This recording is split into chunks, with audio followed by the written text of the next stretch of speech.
Hey, we're all prepped here too. Let's go ahead and get into the picks and bans and get ready here to start set number 2. Aggro is still here with me. And you heard him saying that sometimes with Sanguine, since they just play good stuff, you can't necessarily hard counter it. You either got to be ready to beat them at their own game or ban it out. Do you feel that same way about Sanguine? Dude, you know exactly what Sanguine's going to do all the time. Like, you literally know. It doesn't matter. Tricky about it. They don't have, you know, these weird eclectic god pools or anything like that. Wait, hold on. Boys just play meta selections, and they play them really, really well. And then their teamwork is really what sets them apart. If we get his band in chat, prepping for them, you can oftentimes predict, and I type in chat, what they're going to pick, probably down to a T when prepping. But that's why you got to play. I mean, it's not, you know, you don't win a Smite game by guessing exactly what they're going to pick and ban. You win a Smite game by understanding what they might pick and ban, and then out executing them based on that on the battlefield. So I'm excited to see what Ro has cooked up for his you're right. squad Okay, we don't get banned. Put together as a way to try and counteract what Sanguine's going to do, which is usually fairly predictable. He hinted at some spicy picks potentially coming our way, so I'm going to hold him to that one. Hopefully, we get a chance to see him. So far, though, pretty normal in terms of these picks and bans. You want the Emoji, the Aphrodite, the Camazotz, the Raijin out of there, but Merlin still available, one that we mentioned earlier as a priority pick for Shinto. Tons of really good picks out there, too. Renegades, you always got to worry about tier as a flex pick for them, or even the Horus, which is being covered here as their like first fizzes up overall. when you shake this it. Gets locked in. You still think Horus That's sour though. Overall value?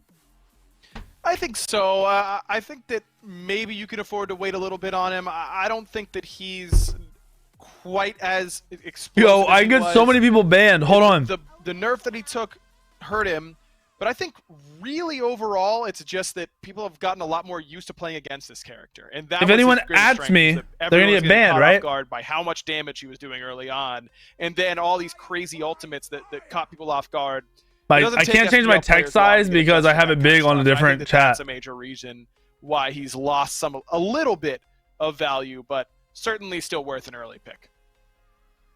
Well, as you said, Ryan, Sanguine's picks remain predictable. I had to put my life savings on a Jingwei Merlin pick there, and that's exactly what ended up coming through for Sanguine. And yeah, they I'm can risk $20, as I clearly just alluded to. Renegade's going to take the Nike. They can add 667 instead. I'm drinking sour phaseberry. It's new. Good, I like it. Well lately. Is that what you're expecting? Trying to think of what I can mix with it.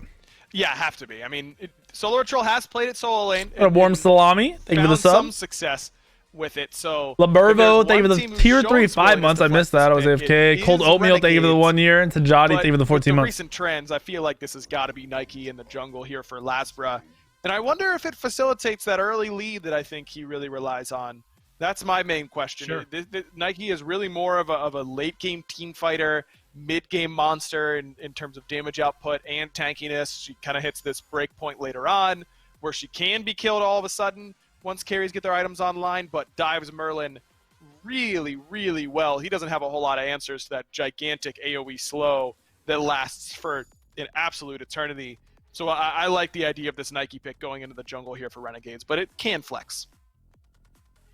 We're still waiting on what Yark, Core, and Panatom are going to be taking, perhaps the solo and jungle over there for Sanguine. Meanwhile, Renegades are still waiting on what they're going to be handing off to Veneno, and as well as their solo laner, unless they decide that give that Nike over there to him, excuse me. So far these bans, the Cerberus coming through, that might surprise people a little bit, but I think we saw Solar Troll play this Cerberus, and I think it was ban-worthy. He basically carried that game on this pick. Now, that was into a more sustained-heavy comp, but a lot of those plays, I think, could work in multiple scenarios.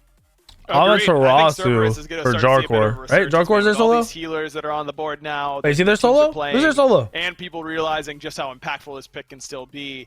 I think that's the right area to look Chunga? at. And look at this. I mean, if Aphrodite and Hell are both banned, and Renegades feel like they really want Sustain anyways, that their identity is going to be a team that plays these healers well, that kind of just leaves Chunga there for you.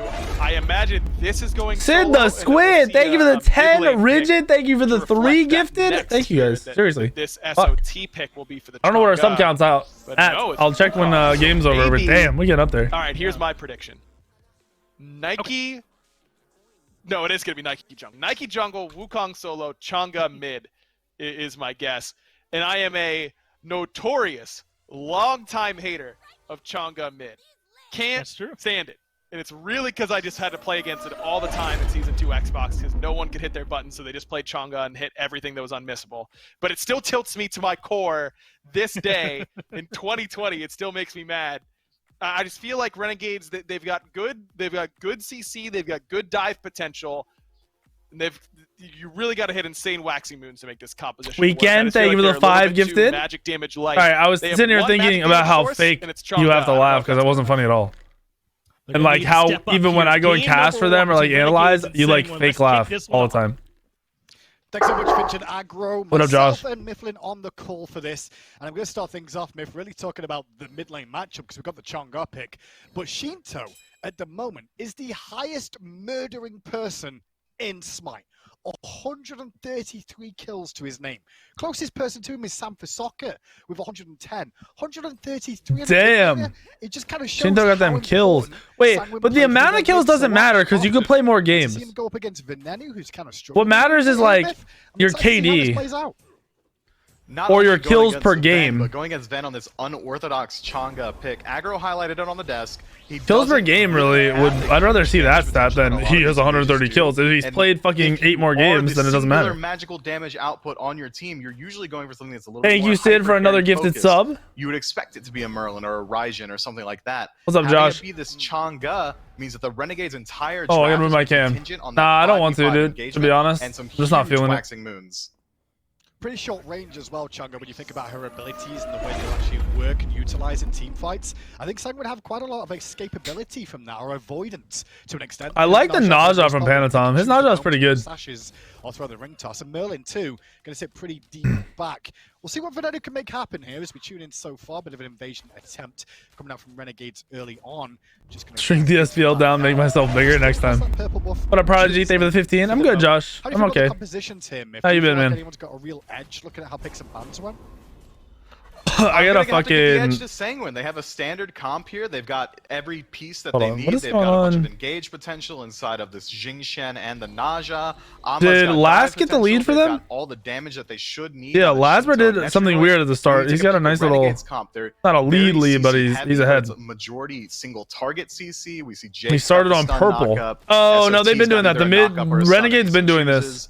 Lazra is going to have a knockup. They've been doing this, bro. They did it when I played them. Their mid does speed, and the jungler starts purple and invades their red, and they're purple. It's not even worth it. You don't get enough out of the early game for it to matter. They've literally been doing this for a while. A lot of people were talking about. Like, they did win. They 2-0. Trick at one point, at least chat was saying that for a while. But then he brought out the whole. For 70's probably still banned. Would be my guess. But now going back to the Jingwei again, do you think that's a bit of a takeaway from Barra? Maybe a reason he's done that, or is it like we can't say matchup specific because he drafted it so early, right? Oh wait, Lazar did purple mid speed? Really likes how this character plays. It affords you a certain degree of safety. We see that Sanguine very often will leave that hunter on an island so they can shift their focus. Before they were doing purple and he was invading. Did they not take their purple? If she does fall behind or takes too much poke, she can just fly back. I don't know. I'd have to watch it again. I'll pay attention next game. Ultimate means that even gank's gonna be hard to come by. But the early game weird starts don't matter. It puts timers. I like the pickup. Look, even the speed buff is like it's like 15 seconds different. It's not even a big difference in timer. His fallback naturally is gonna be the Hachiman, which is coming. Not even a full 15 seconds. It brings a lot of the same. It means that he's also gonna have CC immunity. Ben did speed. Okay, yeah, you guys are trolling. Any sort of poor he did the normal start. He started purple. Either invaded their red or went for his own red, while Ben did the mid laner did speed. Rolling as soon as possible. How about a 3v3 around Sanguine? Purple red oracles? It gives oracles are huge. Oracles are a lot of farm in the current meta. Having control of them is massive. Been relinquished. Sanguine pick up that purple, uncontested this time round. And I do want to tell you, has been in the SPL the longest. Barracuda's been in every year. Kills. He's the highest killer. That man, right? That man's been in every year. Does Nike scream that way to you? Is she like? I don't know who else. I'd have to look. Wig's been in every year. She brings a little bit of a difference maker in that she can be an her shield to make sure that she is tanky without having to dedicate items towards actual defense. But as far as assassin playstyle goes, it's a little bit lacking. Cyclone's been in every year. Nike's looking to be one of the first people into the fight. Has Tifa been in every year? Lazarus really going to be reliant on some follow-up damage from Ven or some follow-up damage from Barracuda on his own engagements, rather than playing something. Adapting has not been in every year. He didn't join until season 3. If you can find someone alone in the back, right? Season 3? No, season 2. Season 2, sorry. On your own. Nike's going to take a lot longer. The TTK is going to be a lot higher for him. Yeah, it's a good point too, especially when you look at the composition Renegades have drafted here. Really should be looking towards Lasbra, maybe on engagements, and then have also Jake on that Horus. Please stop being annoying, bro. Let me look at your last couple messages. Away from Barracuda. Good trade out there for Barracuda, honestly. Getting away with that option. Didn't cost any relics though for Netroid, and nothing was really used for Barracuda. So a small little window where we'll see if he actually freezes that lane. But on the right-hand side now, yeah. Solo Watch All. I don't like you. Some Wukong getting some support from awesome Jake. Focus on Jakor, great CC chain. But Jakor still slips the noose and gets his ultimate off. The chase is still on though. These these blue buff fights have been really good for these fucking teams. Solo's dead, right? Yeah. But now he's gonna get flung under the tower by Rongu on the rotation. But Lazarus stole blue and they got the kill. They traded, but he got first blood, so who fucking cares? Alright, Barra. Alright, Barra. Alright, Barra, get him! Big dig, Barra, go! Oh my god. The damage over the wall not there from the banner. Barracuda unable to secure that kill. Well played from both squads there. Sanguine very and Hammer, yeah, the dude said, can I have $1? Weekend, are you doing giveaways? I need a giveaway. Weekend, they're shit talking you in the Smite Game chat. So I said, yo, Shadow, you're banned. Really well played. Barracuda just a little bit out of range on his second ability. Wasn't quite able to finish off Netroid. But if that's any indicator, yeah, versions, I can do that. Gonna go. Barracuda is completely comfortable. Forces out the ultimate off of Netroid on his own, and then immediately looks for the solo kill. If he can keep that up, someone on Sanguine is going to have to respond to that pressure. No, not you, Shadow of Achilles. That other dude is like Shadow MSC or something. Pushes Barrett back for a second or two. Barrett's going to play the safe without his ultimate. Barrett keeps going Chalice. Back up a little bit sooner. So many people have been doing weird shit. like just, I don't know why. I really don't know why. They keep doing weird little things. It's kind of how you want to try and deal with her in the laning phase if you can. Put her under pressure, keep forcing her back to base, make use of that passive, and keep her on the back foot. And look at Barracuda's build. He elects to pick up the Warrior's Tab Eye instead of Ninja's Tab Eye. He's sacrificing a little bit of attack speed, but it's going to make his poke potential a lot higher. The ultimate's going to be swinging for a lot more damage, as is his second ability. And he's going to get some of that attack speed back from the banner, so he could just sit inside of that and really match the attack speed that Ninja Tab Eye should afford to Netroid. I like the build path. Cyclone has played every role in the SPL. Evo's gloves as well, so his sustain is going to be absolutely fine. Was Cyclone support?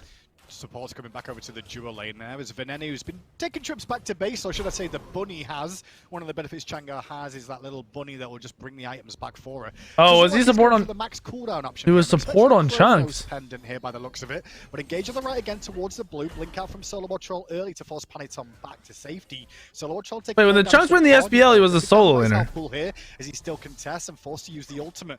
Lasbra also engages with his to try and slow down Jakor.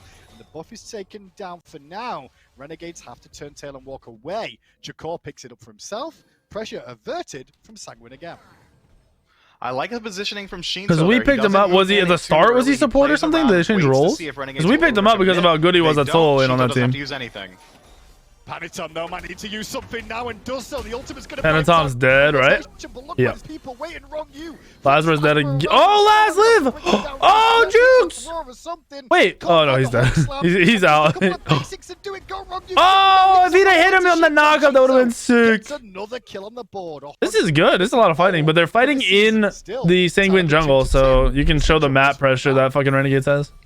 Now he's got a slight level lead over his lane opponent as well. He's going to scale into the late game a lot better regardless, just because he is Merlin. The damage. It's not the Vampire Wukong, by the way. That's just Wukong damage. One of these neutral objectives instead of Pyro. Damage Wukong is what everyone's fucking doing when they play Wukong, but there's certain gods that punish the fuck out of it. You frag mages though. He's going to destroy this Merlin all game. Power spikes. If that's a Chronos pendant, jungler isn't doing speed. If you're talking about in a normal game where the solos start the blue so the jungler can come get XP, yeah, it's better for the jungler. Sanguine is going to be even more impactful. If instead he goes for the Rada Tahuti, his healing is going to take a huge boost. His damage will as well. I think it might be a little bit more valuable there, but Rada Tahuti is super expensive and already at a deficit. Might be a little bit rough. It's a fair point. It could be either way. I guess the benefit for a Chonga player as well is the fact that you don't have to go back to base too often, so you can continue to farm. What up, Vinny? Catch up on experience if you're behind. What do I have for this game? I want Renegades to win, honestly. Desk, you know, it does feel like Renegades roster here is a little. They play the janky shit, and I like it. I don't know. I like seeing them play. Those waxing moons, as was mentioned on the desk. He's going to have to do a lot in these team fights. It's going to be so execution focused on these waxing moons inside of all of these abilities. He has to know he's going to be Laz is a decent amount ahead of Panatom too, which is good for them. Really good for Renegades. Pseudo beads and Aegis on her second ability. But outside of that, she's lacking in mobility. Her healing. Panatom can't even go on anybody. Like, I don't know who he's supposed to go on in these team fights. Like Aphrodite or Hell. He's definitely not going to be looking to open with an ult. He's going to be looking to do a lot of damage and then use the ult at the end. A little bit lower than I would like, especially considering she is the sole source of magic damage. If she's able to cut around these fights, group up with is Ven going Rod? Dive incredibly I would assume he's going to go Chronos Pendant because full CDR Chunga is fucking nuts. Value, and that's all incredibly execution focused. We'll see how it works out for him as this one continues then. Between the two and how this game's going so far. Well, but Rod would help with healing, so who the fuck knows? Wave Renegades towards Solo or Troll in that right-hand lane, in the solo lane, obviously. That's what his name stands for, Solo or Troll. Actually gone for a more damaging-focused build, and I kind of like this. Normally, I'm not so sure. But the Soul Eater and the Magi's Blessing start from him going on here, it's pretty okay against the likes of an Amaterasu, I want to say. But as I say that, he is getting bullied early on now by Jakor, who's now level 11. It's more about the damage you can It's just trading ults, fights, I guess, as the game goes on. It's literally just trading ults. It's also going to help him out with that Soul Eater once he gets it stacked up. His sustain and lane should be able to match a little bit what Yarkor is bringing. SPL matches have been good. Obey had good games today. Up like every 9 seconds. So the amount of poke you're going to have to do is do not play Chunga mid. You'll get fucking farmed. On the wave, he can heal up in the fight. And he won't. He did go Rod. Yeah, he went Rod for the fucking healing, I assume. He sustains up. That's nuts. I like the pickup. He did get a kill early too, so lack of overall I guess it makes it more possible. Towards a more assassin/hybrid build. Just keep an eye on what Wrong You does with Chalice through the game and how Wrong You manages to place down, because he picked up the Chalice pretty effectively so far as Netra gets aggressive against Awesome Jake with Wrong You, so it was Jake getting a little bit too far forward, and he takes a hell of a lot of poke there. He got fucking railed towards Barracuda and fall back as Renegades just bit off a little bit more than they can chew there. Purple buff is up in the jungle for Sanguine to look towards invading. But with Renegades now rotating over, you can see Lasbro on the mini-map. I don't think they're going to really find anything else off the back of that this time round. I don't want Sanguine fighting at any point in this game if Shinto isn't available to at least rotate in slightly late. The majority of their damage is on him. The majority of the XP. Shinto didn't go anti-heal? Oh, he did now. Okay. Bro, this man went to fucking Spear of Deso first. Risky fucking bitch. Which is absolutely insane. Oh, yeah. Divine Ruin just gets picked up as well. Spear of Desolation is online. His damage output, he's going to shred anyone that walks his way. Guardian, frontlining, assassin, Nike, whatever you want. It doesn't matter. Is this Wraith trolling me? Wraith's calling me. And if Sanguine play accurately around that, they should be able to win just about any team fight. We'll play Tier Decks 300. I don't see why he's talking. Awesome Jake was waiting in the wings. Good use of the ultimate from Netroid to get back to safety. Was forced away from the Alpha Harpy on the left-hand side. Rotation now coming from Sanguine in response. You were mentioning about Merlin, you know, this is what we're seeing a little bit more of now, these flat pen options, people realizing flat pen's useful. Spirit Desolation, Divine Rune, both have a lot of flat penetration. But funny enough, we've also got this whole run of Tahuti that you were expecting from Venenu here. So it will give him a bit more sustain and more power output, I would say, Myth. It just does come at the cost of being an expensive item to get online. It is super expensive. You can already see the difference maker there. He doesn't have the lead, so Spear of Desolation is similar in value as far as gold goes. It's a little bit less expensive than Tahuti, but that 160 power coming online, that passive that he's going to be able to use to be able to make sure that his team stays alive a lot longer, deal as much damage as he possibly can. Some of that penetration, but with the 4 physical stack on Renegades, maybe Sanguine decide to pick up some physical defense first. It's not that bad of a trade-off for Ben. Yeah, well, God Fury could be looked at for a second, but Oracle's going to go the way of Sanguine, relieve the pressure there. Pretty much a chill game so far between them. Stop fucking spamming. I was on for 3 seconds. One with how the games have gone just lately. Both teams struggling. 13 minutes, 2-2, baby. That as they currently sat around Panatom with the wing blade. Lasbro with the wing blade. Like coming confident, but not overconfident. Up against this Sanguine team who've had, well, they got off to a great start at the beginning of the season, started to struggle as of late, but recently no ranked Smite purple fire games up against their opposition. So I want to see how this Mindy played ranked last night to get his MMR up. I think we can queue together. I'm just excited to see what happens when we get to our first real team fight of the game. Solo and really troll? Solo would never basics. troll. That's the thing, though. Struggle when they shifted their focus towards trying to invade purple buff in the early game, trying to find early aggression all over the map. Sanguine was at their best when they were grouped up, just farming and waiting for that 5-on-5 stack. And they're back to it now. There's only 4 kills, 14 minutes in. Yep, he has Talisman of Energy, dude. The better late game. The slappies ink. They're completely fine, just waiting it out, making sure that Shinto is able to farm efficiently, get Panatom online, get all these guys just farmed out and ready to group up as 5. And if Renegades decide not to use any of this early aggression in their draft towards going towards an objective, Sanguine's absolutely fine not doing it themselves, or they could force a fight and really leverage the fact that Shinto has a huge lead. Fury started up down to half health as Jake tries to get him, forced out a second by Veneno. Round the back is Lasbra though, looking for an angle. Panatom seems to sense the danger. Close build is pretty troll. Not really. People do this on Wukong. They don't go defense. They basically go full damage with like 1 or 2 defense-ish items. Oh my gosh, Jarkor is caught out of position like a... Oh my god. Jarkor is the weak link on that fucking team, dude. Jarkor is by far the weak link on that team. They need to go back and they need to pick up a new soul laner.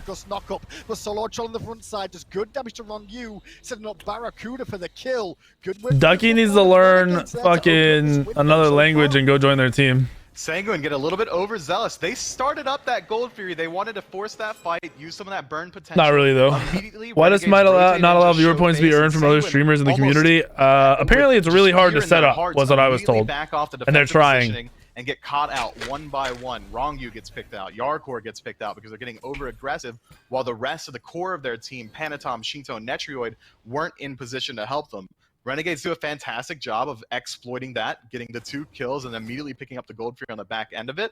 And now, for the first time this game, there's an actual sizable lead. I'm good, Zeno. 2,000 gold in favor of Renegades, a little bit of XP as well. It closed up some of that level gap. Now, Ven is only 1 level down rather than 2 or 3. That's fantastic. And he's Ven's ult hitting Jarkor. It's probably doing like 400 or 500 damage. But it's nothing to scoff at anymore. Yeah, that's for sure. He has levels though. Ven's playing really good. Fight in those narrow corridors around the jungle. I don't know. When I was playing, I would have said Renegades was the weak team. But the problem is they relied too much on the way Lasbra was playing, which wasn't good. I think Lasbra changed his playstyle. For the team, their team is a lot better. Their team strives together as 5, and no individual player can stand out, or if that's the case, that you need that one player to stand out, they'll probably be bad. Heal, boys, heal! Heal for Jake, he can heal to full. Lasbra, get him! Lassie! Oh, bad fucking horse ult. They need to be farther up. Dude, Lass is fucking clapping. They're not even doing damage to him. Get out of my half of the map. All right. Lasbra died because he dove too far. Oh my gosh. Live, Ven, live. That heal. Ven just healed 20% of his HP off of one ability. God damn. Renegades come out and now they can look to get him solo. I was going to talk about, Myth, this build from Renegades in terms of the amount of mobility they're going for. Talisman of Energy on solo or troll. Bro, if Renegades ends up being one of the better teams in the league, it will be the most entertaining worlds ever. I have never tried it, Walk. Not a single time. And thank you for the 800 bits. Prodigy, thank you for the 15 months. Blanken, thank you for the 13 months. I've never tried Raging Gummy. His ultimate safely went back towards his tier 2 tower. Instead, he sees Alari Bits in the jungle is good for regular players. It makes your farming faster, even though you don't realize it. Down, Ben just dips out of dodge. There's no way Netroid gets out alive there. Fantastic bait. All this additional movement speed in RNG's builds means that they Netroid find their way into the back. Oh, Netroid's maxing his 3 second for the shorter cooldown. There's so many speedy frontliners just literally hunting him down. Yes, am I getting Peach Mango? Eventually. I gotta get more Chug Rug, so I'm gonna ask for some other shit. And it certainly did. Renegades running away with it now. That's 2 engagements in a row that they win. Rip Cotton Candy G Fuel? Yeah, big rip. And by rip, I mean on the map to take. Later. The neutral objectives are down for the next couple minutes, but they should be fine. Bit of aggression from Panatom again towards Jake, and Jake is. Will Ghost make the stage at Worlds? Maybe, dude. That might have been the move. The lead is starting to come from for Renegades here. Lasbo with a 2-level lead then over Panatom at the moment. As Solo Troll keeps trying to sneak into the jungle, strip away a little bit more, but a bit of pressure towards mid again out of Sanguine. We'll see what they can make use of there. I mean, mobility-wise too, don't forget, a lot of people sleep on Chonga in terms of... Sauce is amazing. Not just the Jade Rabbit. Dude, why are they even looking at Jake? Like, Jake doesn't give a fuck. 5% movement speed. Jake be at 5 health, still going in the fight, not giving a shit. Rotating towards mid, can't find that Tiger form onto Rongu there, who slips away for now as we approach the 20-minute mark. It's not looking bad for Renegade so far. This sustaining position that they like to run consistently seems to be paying off for him so far. And they've got this fantastic. So later go to Mulan, not really. Comp. All these tanky targets, the safety in your hunter means that if anyone does EXCG, thank you for using my code, brother. He should have at least 1, maybe even 2 people to help him peel out and continue putting out damage. The healing's coming online very quickly. We already saw that he was able to leverage that heal in that fight to make sure that the Naja nerfs earlier this year were appropriate. Yes. Fuck Naja. So far, Sanguine hasn't found any opportunity to truly dive. Naja can still be played. Like, it's not the worst jungler. It's just not insanely good. Disadvantageous fights every step of the way. They pull the Gold Fury originally, immediately get pushed back, die, get picked, and lose that objective. They pull the Pyromancer. Okay, I don't know why Sanguine didn't get Curse Donk. Sanguine are picking fights across the board, trying to put the pressure onto Renegades, but they're not choosing it wisely. Somewhere. It doesn't seem like they have mainly the Ama. I think the Ama should have Curse Donk. It's kind of a like that's a lot of extra damage. Upgraded Curse Donk is so fucking good, especially against a Chungo who's healing everybody.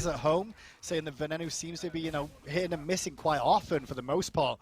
But this game of Chunga so far, 4-0 into level 19 at 20 minutes in, ain't bad at all. Sure, he's still behind Sheet. Why is Soldier good on Pele but not on Mulan? Because Mulan's an all-in god. Pele is not. Pele's let me go in and get a kill and let me go fucking out of the fight and sustain because of my 3. It allows you to get in and out of fights. Mulan, once you ult, you're in the fight. You're not getting out unless you win the fight. It's easy vision for them for the time being to make sure Sanguine on up to no good. I like what they're doing. The second Sanguine move in, they reset the primal. Pele also has 5 damaging abilities. Sanguine back off, so they pull it again. They're 2 of which are literally spammed. Oh, but Solo Troll isn't tanky enough to hold that. Damn, he died. Forced to use the ult early on. Shinto still gets the kill. The fucking died. Was enough for that one. Next on the list is and that's the game. Sanguine wins. And within a second. What the fuck was that? Panatom just misses ult. Just can't find enough of that rent to do that. And Nectroid jumping in towards last. Is he getting cut off? He is. Oh my gosh! Yeah, that's game. GG. Renegades lost. Renegades isn't a good enough team to come back from this. I don't think they back into fire. They're going straight to fire. They're going straight to fire. 30 seconds left on the spawn on SOT. Jake's up in about 2 seconds. Hawk, it's good. I just got a pack of that today. Fire Giant here, and they should be able to clear it. Good 27-inch monitor. I mean, you can get anything you want. Really, whatever's in your price bracket, but make sure you get at least 144 Hz, 1 millisecond response time. One of the reasons if you go for a squishier build on a Sunwoo, you keep letting Shinzo get Merlin. I mean, everyone's letting Merlin through. Circumstance with it, but Fire Giant now. Everybody is letting Merlin through. They can start to get a bit of a lead now because they've got a Productivity first item on Chunga because it ups the healing on low targets. It works the same way as you do bonus damage to people who are low HP, you do bonus healing to people who are low HP. Our phase berry is good. I'm still drinking it. They're already on the way there. 1,500 gold, and there's so many neutral objectives left on the map. All these towers, this gold lead should go absolutely Sanguine's way. If they get through all the tier 1 towers and even just 1 tier 2, that should be enough to get some of their builds start to finish out. They can then reset, try to move towards this gold free on the tail end of their fire giant, and use it that. What is going on with this mic? There, they have so much to split up this map. They could try and go for the 4v1 or the 4-on-1 split, I should say, and have Panatom pressure out mid for someone to respond there. Sanguine's team comp is really leaning towards late game focus, 5-on-5 engagement, and they've got there. They've hit critical mass, 7 and 8, about 2,000 gold. Yeah, I don't think Sanguine can lose this game. Like, I literally don't think it's possible. This comp is supposed to do if SOT and Lazarus. Because now Darkor doesn't have to actually do well. He just has to run at them. Just off the back of pure damage out of your mage because it's a Chang'e. What up, Countess? Thank you for the 13 months. Thank you. I will Welcome say the back. last engagement, though, we saw Lazarus stay in mid lane and deal with Jakor for a second, and Solo or Troll ended up in that team fight. Jake trying to get a fight off. Jake dead as fuck. Phantom's debating. Phantom doesn't die here. Barracuda's dead. Bear is dead. Bear is dead. If they hit him, is it? 5 members surround This game. Barracuda. A classic situation that he'd seen in games. Good That's a, oh, yeah, Vin's dead. Phantom just fucking with him, dude. And with the damage dealers dead on Renegades, this could be a Phoenix. Shinto and Netroid are fucking good. They've got 20 like, seconds they're left really on Jake. fucking it might not good. Be the game, but it should absolutely be the Phoenix. Panatom had to have been sweating there. Ven hits him with a 3rd tick on that wax. Fucking Panatom doesn't have to do anything. The Titan? Yeah, this game. Was too late coming back to base for my liking. The burst is there. The damage is good, but it's looking like it will go the way of Sanguine. Game 1. All right, Sanguine just stomped them. That's exactly what Sanguine wanted to do. Fucking Shinto and Netroid are fucking good. And immediately they start winning fights back to back to back to back. At no point did it seem like once Renegades had to group up as 5 that their team. You don't feel Jake really to be an SPL level player? Sense. I mean, they weren't able why to would you put it on effectively Jake? Look at their whole because team. Had to go a little bit Lazarus underperforming. Lazarus falls behind Ben's playing very inconsistently. Barracuda's not a playmaker. He's an AFK farmer. And then Solar Troll is really good, but it's more or less he plays the level of his team. I don't think you can really blame on Chang'e there. I think that one fight around the Fury is the most important one for me. And it kind of is the difference between Nike being in mid, keeping away the solo laner, and the solo or Troll being around the Fury. I'd rather those switch around, you know, have that frontline tank be there earlier, and then have the damage come in later from solo or Troll. That's my outlook on it. Shinto's correct. The desk.